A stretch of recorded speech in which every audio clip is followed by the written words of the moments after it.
નમસ્કાર દર્શક મિત્રો, રિયલ સમાચારમાં આપનું સ્વાગત છે। સમાચારોની શરૂઆત કરતા પહેલા એક નજર કરીએ આજના મુખ્ય સમાચાર પર।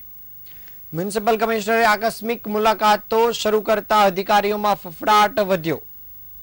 પાલનપુરમાં સ્પાની આડમાં ચાલતું કૂટણખાનું પકડાયું, 5ની ધરપકડ કરવામાં આવી। સુરતમાં ગજેરા બંધુ સામે આઈટી અને ઈડીના સર્ચ દરમિયાન મોટા ખુલાસા સામે આવ્યા।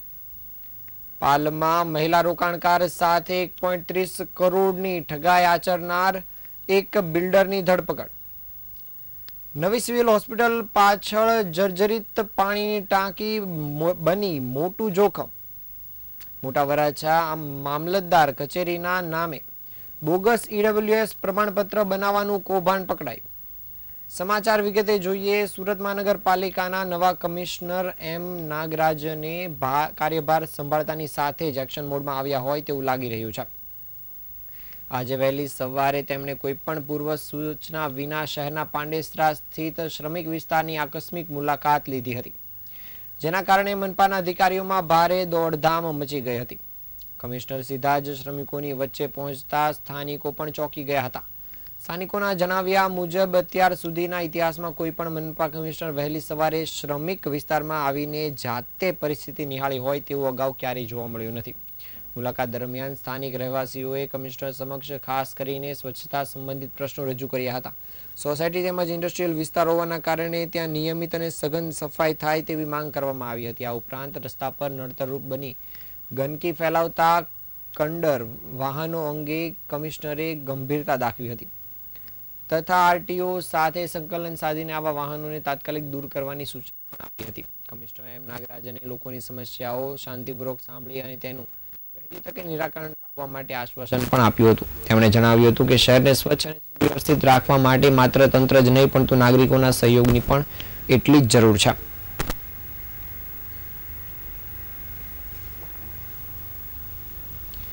સુરત શહેરના પાલનપુર વિસ્તારમાં શોપિંગ સેન્ટરમાં સ્પાની આડમાં ચાલતું કૂટણખાનાના પર્દાફાશ થયો છે।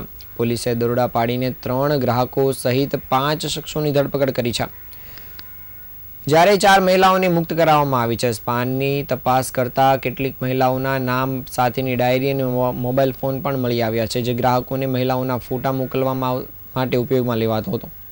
પોલીસ કે અજાણી વ્યક્તિ પર નજર રાખવા માટે સ્પાની અંદર અને બહારના ભાગે સીસીટીવી અને વોચમેનની ગોઠવણ પણ કરવામાં આવી હતી। પાલનપુર ગામ સ્થિત રાજ વર્લ્ડ શોપિંગ સેન્ટરમાં સ્પાની આડમાં ચાલતું કૂટણખાનું ઝડપાયું છે। પોલીસે બાતમીના આધારે દરોડા પાડ્યા હતા અને પોલીસને સ્થળ તપાસ પરથી 3 ગ્રાહકો સહિત 5 લોકો મળી આવ્યા હતા, જ્યારે દેહ વ્યાપાર માટે રાખવામાં આવેલી 4 યુવતીઓને મુક્ત કરાવવામાં આવી હતી। દરોડા દરમિયાન પોલીસને કાઉન્ટરના ડ્રોરમાંથી વિવિધ ડાયરીઓ પણ મળી આવી હતી। પોલીસે કુલ 4 નાની પોકેટ ડાયરી અને 1 મોટી ડાયરી જપ્ત કરી છે, જેમાં દેહ વ્યાપાર સાથે સંકળાયેલ મહિલાઓના નામ, ગ્રાહકોના હિસાબ અને રોજિંદા વહીવટની વિગતો પણ મળી આવી હતી। હાલ પોલીસે આ મામલે સઘન તપાસ શરૂ કરવાની સાથે ગ્રાહકોની અવરજવર અને પોલીસની હલચલ માટે રાખવામાં આવેલા સીસીટીવી ફૂટેજ પણ પોલીસને તપાસમાં મળી આવ્યા હતા। પોલીસે ડીવીઆર પણ કબજે કર્યું છે અને હાલ પોલીસ દ્વારા આ મામલે તપાસ કામગીરી આરંભાઈ છે।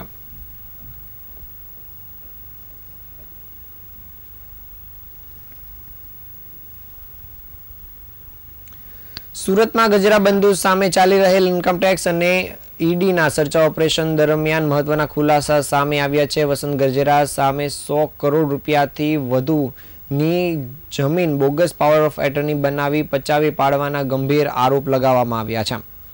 મળતી માહિતી મુજબ સુરતના પાલ વિસ્તારમાં આવેલી અંદાજે 100 કરોડની જમીન વર્ષ 2016માં ખોટા દસ્તાવેજોના આધારે હડપ કરવામાં આવી હોવાની ફરિયાદમાં જાણવા મળ્યું છે। આ મામલે સુપ્રીમ કોર્ટના આદેશ બાદ વર્ષ 2024માં પાલ પોલીસ સ્ટેશનમાં વસંત ગજેરા સહિત 3 વ્યક્તિઓ સામે ગુનો નોંધવામાં આવ્યો હતો। આ સમગ્ર મામલે ફરિયાદી પક્ષના વકીલ મેહુલ સુરતીએ સુરત પોલીસની કામગીરી પર ગંભીર આક્ષેપો કર્યા છે। તેમણે જણાવ્યું હતું કે વસંત ગજેરા સામે એફઆઈઆર નોંધાયેલ હોવા છતાં છેલ્લા 2 વર્ષથી આજ દિન સુધી કોઈ કાર્યવાહી કે ધરપકડ કરવામાં આવી નથી, જેનાથી પોલીસની કામગીરી પર સવાલો ઉઠી રહ્યા છે। વકીલ મેહુલ સુરતીએ જણાવ્યું હતું કે ઇન્કમટેક્સ અને ઈડીની ટીમ સુરતમાં આવી તપાસ કરી રહી છે, પરંતુ સ્થાનિક પોલીસ કાર્યવાહી કરવામાં નિષ્ફળ રહી છે। તપાસની ગતિ અને જવાબદારી અને પારદર્શિકતા અંગે ગંભીર પ્રશ્નો ઊભા થયા છે। આ મામલે હવે હાઈકોર્ટમાં તપાસ અધિકારી સામે પડકાર કરવામાં આવ્યો છે. વકીલે જણાવ્યું હતું કે જો હાઈકોર્ટમાંથી ન્યાય નહીં મળે તો સુપ્રીમ કોર્ટનો દરવાજો પણ ખખડાવવામાં આવશે.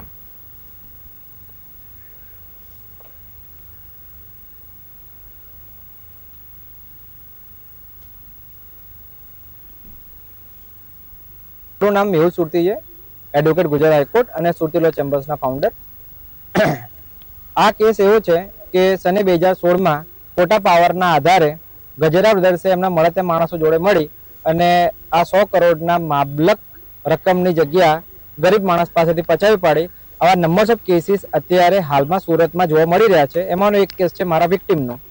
એમને 2016માં ખોટા પાવરના આધારે દસ્તાવેજ કરી કાઢ્યો, પૈસા આપ્યા નથી અને એના આધારે અમે પોલીસ ફરિયાદ કરી. નામદાર ગુજરાત હાઈકોર્ટથી લઈને સુપ્રીમ કોર્ટ સુધી ગયા. સુપ્રીમ કોર્ટમાં ફેબ્રુઆરી 2024માં અમને ઓર્ડર મળ્યો કે પ્રાઇમા ફેસી ગુનો બને છે અને આના આધારે એફઆઈઆર કરો. ફેબ્રુઆરી 2024થી લઈ અને 1 મહિના પછી પાલની પોલીસ સઘળી જાગી અને એફઆઈઆર નોંધી. તપાસ ચાલુ છે એવું અમને તે દિવસથી લઈને અત્યાર સુધી કહેવામાં આવ્યું છે. 2 વર્ષનો સમયગાળો વીતી ગયો છે. એઝ એ લોયર અને એઝ એ લીગલ કાઉન્સિલર જે અમારાથી થઈ શકે અમે તપાસ ટ્રાન્સફર કરવા માટે નામદાર ગુજરાત હાઈકોર્ટમાં ગયેલા છીએ, જે હાલમાં પેન્ડિંગ છે. ગજેરા બ્રધર્સે એ લોકોને આ એફઆઈઆર ઉપર સ્ટે લેવા માટે પણ ક્વોશિંગ પિટિશન પ્રિફર કરી હતી, જે પણ હાઈકોર્ટમાં પેન્ડિંગ છે. અમે લડત આપી અને સ્ટે થવા દીધેલ નથી. પોલીસ પોતાનું કામ કરી નથી, તેના અનુસંધાનમાં પણ અમે નામદાર ડિસ્ટ્રિક્ટ કોર્ટમાં સુરતમાં અમે અરજી કરેલી છે, જેને પણ 1 વર્ષ કરતાં વધુ સમય થઈ ગયેલ છે, પરંતુ તે હજી પેન્ડિંગ છે. એમાં પણ હજી ઓર્ડર થયેલ નથી. પરંતુ હમણાં 6 દિવસ પહેલા ઈડી અને ઇન્કમ ટેક્સની રેડ પડી. ઇન્કમ ટેક્સની રેડમાં મોટા મોટા ખુલાસા આવી રહ્યા છે. મેહુલ ચોકસી જેવા મોટા માથા સાથે સંડોવણી આવી રહી છે અને આવા સંજોગોમાં 7 દિવસથી જો ઇન્કમ ટેક્સ, ઈડી અને આવી મોટી એજન્સીઓ કામ કરી શકતી હોય તો અત્યાર સુધી સુરતની પોલીસે કર્યું શું, તે તેમની કામ ઉપર મોટો સવાલ કરે છે. શું પૈસા ખાઈને સુરતની પોલીસ બેઠી છે, એવો એક મોટો પ્રશ્ન છે. સુરત શહેરમાં બિલ્ડરો દ્વારા રોકાણકારો સાથે છેતરપિંડીના કિસ્સાઓ સતત વધી રહ્યા છે. પાલ વિસ્તારમાં ગેલેક્સી ઇન્ફ્રોકોન પેઢીના ભાગીદારોએ એક મહિલા રોકાણકાર સાથે 1 કરોડ ને 30 લાખ રૂપિયાની ઠગાઈ આચરતા ઇકોસેલે એક આરોપી બિલ્ડર પિંકેશ પટેલની ધરપકડ કરી છે. આ ટોળકીએ રોકાણના નામે પૈસા પડાવી જે ફ્લેટ આપવાનો વાયદો કર્યો હતો તે અન્ય વ્યક્તિને વેચી નાખી વિશ્વાસઘાત કર્યો હતો. ફરિયાદી રંજનબેન પટેલે વર્ષ 2011માં આરોપી પિંકેશ પટેલ અને તેના 6 ભાગીદારોને પોતાની પેઢી ગેલેક્સી ઇન્ફ્રાકોનમાં રોકાણ કરવા માટે લલચાવ્યા હતા અને બિલ્ડરોએ વિશ્વાસ અપાવ્યો હતો કે આ પ્રોજેક્ટમાં રોકાણ કરવાથી ટૂંકા સમયમાં મોટો નફો મળશે. આ વિશ્વાસમાં આવી રંજનબેને પેઢીના ખાતામાં 85 લાખ અને પિંકેશ પટેલના વ્યક્તિગત ખાતામાં 15 લાખ રૂપિયા મળી 1 કરોડ રૂપિયાનું રોકાણ કર્યું હતું. વર્ષ 2014માં ફરિયાદીએ પોતાના નાણાં પરત માંગ્યા ત્યારે આરોપીઓએ રોકડ આપવાને બદલે પાલ ખાતેના ગેલેક્સી એવેન્ચ્યુરિયા પ્રોજેક્ટમાં એક ફ્લેટ આપવાનું નક્કી કર્યું હતું. ફરિયાદીને પૂરો વિશ્વાસ બેસે તે માટે આરોપીઓએ પોતાની પેઢીના ઇન્કમટેક્સ રિટર્નમાં પણ આ રકમ ફ્લેટના એડવાન્સ પેટે બતાવી તેની નકલ ફરિયાદીને આપી હતી. આ રીતે કાયદાકીય દસ્તાવેજોનો દુરુપયોગ કરી ભરોસો કેળવવામાં આવ્યો હતો. છેતરપિંડીનો આ સિલસિલો અહીં જ ન અટકતા વર્ષ 2016માં પિંકેશ પટેલે ફરિયાદીને જહાંગીરપુરા ખાતેનો ગેલેક્સી બંગલોઝમાં સસ્તામાં બંગલોઝ આપવાની લાલચ આપી 30 લાખ રૂપિયા પડાવ્યા હતા. એમ ફરિયાદી પાસેથી રંજનબેન પાસેથી 1 કરોડ ને 30 લાખ રૂપિયા પડાવી લેવાયા હતા. જે બાદ રંજનબેનને ન તો ફ્લેટ આપવામાં આવ્યો કે ન તો બંગલાની વિગત આપવામાં આવી.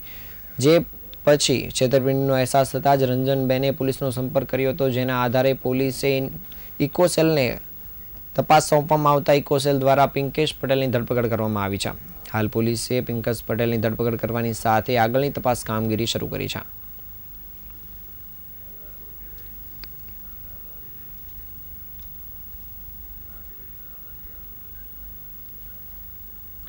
સુરતની નવી સિવિલ હોસ્પિટલ પાછળ આવેલી પાણીની ટાંકી હાલ અત્યંત જર્જરિત હાલતમાં હોવાનું સામે આવ્યું છે. આ ટાંકી હાલમાં ઉપયોગમાં નથી, પરંતુ સંપૂર્ણ રીતે બંધ હાલતમાં છે. છતાં તેની હાલત દિવસો ને દિવસે વધુ નબળી બની રહી છે. સ્થાનિકો મજબૂત ટાંકીની રચના એટલી ખસ્તા હાલત સ્થાનિક રીતે મજબૂત હાલતમાં ટાંકીઓની રચના ખસ્તા હાલતમાં થઈ રહી છે કે જે કોઈ પણ સમય તૂટી પડે તેવી દુર્ઘટનાનું કારણ બની શકે છે. ખાસ ચિંતાજનક બાબત એ છે કે જો ટાંકી ધરાશાયી થાય તો તેની અસર સીધી બાજુમાંથી પસાર થતા મેઇન રોડ પર પડશે, જ્યાં સતત વાહન વ્યવહાર અને લોકોની અવરજવર રહે છે. આ સ્થિતિને જોતા મોટી જાનહાનિ થવાની શક્યતા નકારી શકાય નહીં. તંત્ર દ્વારા તાત્કાલિક નિરીક્ષણ કરી જરૂરી પગલાં લેવામાં આવે તેવી સ્થાનિકોમાં માંગ ઉઠી છે.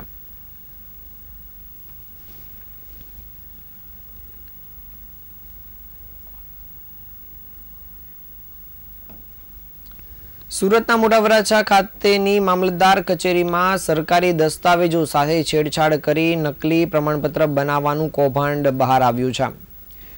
એક એજન્ટે ડિજિટલ ગુજરાત પોર્ટલની PDF ફાઇલમાં મામલતદારની સહી અને કચેરીના સિક્કા કોમ્પ્યુટરમાં એડિટ કરી બોગસ EWSનું પ્રમાણપત્ર બનાવી આપ્યું હોવાનો પર્દાફાશ થયો છે. આ મામલે નાયબ મામલતદારે એજન્ટ વિરુદ્ધ ઉત્તરાયણ પોલીસ સ્ટેશનમાં ફરિયાદ નોંધાવતા પોલીસે યુવકની ધરપકડ કરી છે. મોટા વરાછાના રહેવાસી હુસૈન અહમદ બાંગીએ EWS પ્રમાણપત્ર માટે ઓનલાઈન અરજી કરી હતી. તેમાં પુરાવાઓના અભાવે કચેરી દ્વારા આ દાખલો ઇસ્યુ કરવામાં આવ્યો નહોતો.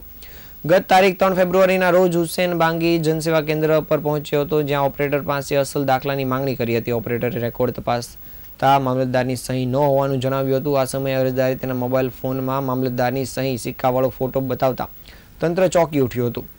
નાયબ મામલતદાર હિરેન પટેલે કરેલી અરજીની પૂછપરછમાં આ ફોટો તેણે એજન્ટે આપ્યો છે અને સ્થળ પર હાજર એજન્ટ નિકુંજ ભુવાને પકડી મામલતદાર કેતન નાયકે રૂબરૂ રજૂઆત કરવામાં આવી હતી, જેમાં એજન્ટે નિકુંજ ભુવાએ કબૂલાત કરી હતી કે તેણે PDFના ફાઇલમાં છેડછાડ કરી મામલતદારની સહી અને સિક્કા એડિટ કરી આ નકલી પ્રમાણપત્ર બનાવ્યું હતું. આ નકલી દાખલાનો ઉપયોગ ટેટની પરીક્ષામાં ડોક્યુમેન્ટ તરીકે પણ કરવામાં આવ્યો હોવાનું બહાર આવ્યું છે. મોટા વરાછા મામલતદાર કચેરીના નામે ગેરરીતિ આચરવામાં આવતા નાયબ મામલતદારે નિકુંજ ભુવા વિરુદ્ધ કાયદેસરની ફરિયાદ નોંધાવી છે.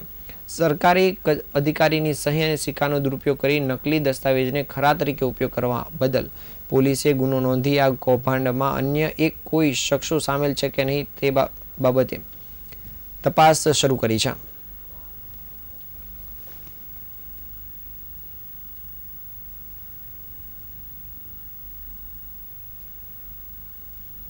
સુરત શહેરના ઉધના વિસ્તારમાં આવેલ કાશીનગર વિસ્તારમાં એક ચોંકાવનારી ઘટના સામે આવી છે. પ્રાપ્ત વિગત અનુસાર આ સમગ્ર વિવાદની શરૂઆત એક સાંકડી ગલીમાં લારી મૂકવા બાબતે થઈ હતી. ગલીમાં રસ્તા વચ્ચે એક લારી ઊભી રાખવામાં આવી હતી, જેને લઈને ટેમ્પો ચાલકને નીકળવામાં અવરોધ થયો હતો. ટેમ્પો ચાલકે પોતાની ગાડી પસાર કરવા માટે લારી હટાવવા કહ્યું હતું અને આ બાબતે લારી ધારક અને ટેમ્પો ચાલક વચ્ચે ઉગ્ર બોલાચાલી થઈ હતી અને જોતજોતામાં સામાન્ય બોલાચાલીએ હિંસક સ્વરૂપ ધારણ કર્યું હતું.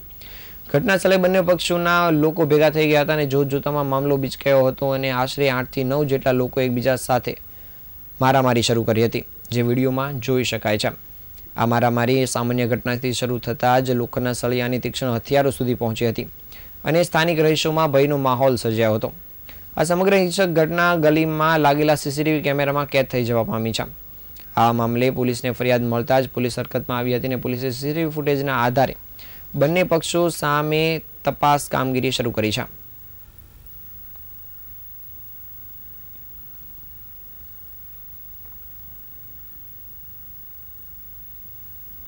ભગવાન Mahavir college of commerce and management studies દ્વારા વાર્ષિક કોલેજ મહોત્સવ પ્રોત્સાહન rooted with care rising with confidence નો ઉદ્ઘાટન સમારોહ આજરોજ યોજાયો હતો. ભગવાન મહાવીર યુનિવર્સિટી સુરતના કન્વેન્શન હોલમાં ઉત્સાહપૂર્વક આ મહોત્સવનું આયોજન કરવામાં આવ્યું હતું. કાર્યક્રમમાં મુખ્ય વ્યક્તિ તરીકે સુરતના પોલીસ કમિશનર અનુપમસિંહ ગહેલોત હાજર રહ્યા હતા. તેમના પ્રેરણાદાયી શબ્દોએ વિદ્યાર્થીઓમાં આત્મવિશ્વાસ અને જવાબદારીની ભાવનાને મજબૂત બનાવી હતી. જ્યારે ઉદ્ઘાટન સમારોહમાં મહેમાન તરીકે મોના દેસાઈ, સુભાષ પવાર, ગિરીશ લુથરા, રીતેશ મોદી, જગદીશ સખિયા અને પૂનમ બારોટ ઉપસ્થિત રહ્યા હતા. ઉપરાંત ટ્રસ્ટી એવા અનિલભાઈ જૈન, ડૉક્ટર સંજય જૈન ઉપરાંત પ્રોવોસ્ટ ડૉક્ટર રામકુમારની પણ હાજરી વિશેષ જોવા મળી હતી. પ્રોત્સાહન 2026 અંતર્ગત શૈક્ષણિક, સાંસ્કૃતિક, રમતગમત અને મેનેજમેન્ટ પ્રવૃત્તિઓની વિવિધ શ્રેણીઓનું આયોજન કરવામાં આવ્યું હતું, જેમાં MUN 5.0 management invest treasure hunt, ખતરો કે ખિલાડી, ફાયરલેસ કુકિંગ, મહેંદી, નેલ આર્ટ, બોક્સ ક્રિકેટ જેવી વિવિધ પ્રવૃત્તિઓનું આયોજન કરાયું હતું. આ મહોત્સવ દ્વારા વિદ્યાર્થીઓને તેમની સર્જનાત્મકતા, નેતૃત્વ ક્ષમતા, મેનેજમેન્ટ કુશળતા પ્રદર્શિત કરવા માટે ઉત્તમ મંચ મળ્યું હતું. આવા કાર્યક્રમો યુવાનોના સર્વાંગી વ્યક્તિત્વ વિકાસમાં મહત્વપૂર્ણ ભૂમિકા ભજવતા હોય છે. આ બધા કાર્યક્રમમાં મોટી સંખ્યામાં યુનિવર્સિટીના વિદ્યાર્થીઓએ ભાગ લીધો હતો.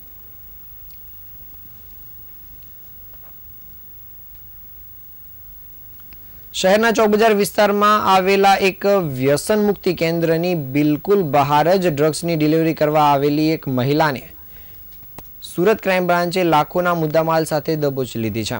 મહિલા મુંબઈથી ડ્રગ્સનો જથ્થો લાવી ચોકબજાર ગાંધીબાગ સામે ડકાઉવારા પર ડિલિવરી કરવા આવી પહોંચી હતી. સુરત ક્રાઇમ બ્રાન્ચને વિશ્વાસપાત્ર સૂત્રો તરફથી બાતમી મળી હતી કે મુંબઈથી એક મહિલા ડ્રગ્સનો જથ્થો લઈ સુરત આવી રહી છે અને બાતમીમાં જણાવ્યા અનુસાર રૂખસાર શેખ નામની આ મહિલા કાળા રંગનો બુરખો પહેરીને ચોકબજાર ગાંધીબાગની સામે ડકાઉવારા તરફ જતા રોડ પર ડ્રગ્સ આપવા આવી હતી.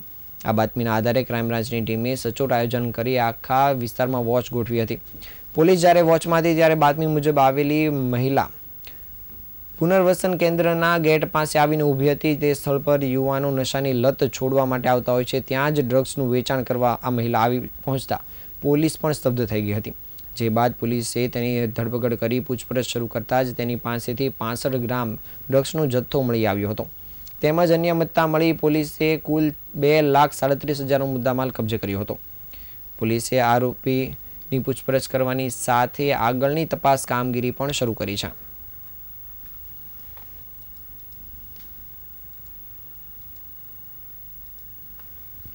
આ હતા આજના સમાચાર. નવા સમાચાર સાથે ફરી મળીશું. ત્યાં સુધી રજા આપશો. નમસ્કાર.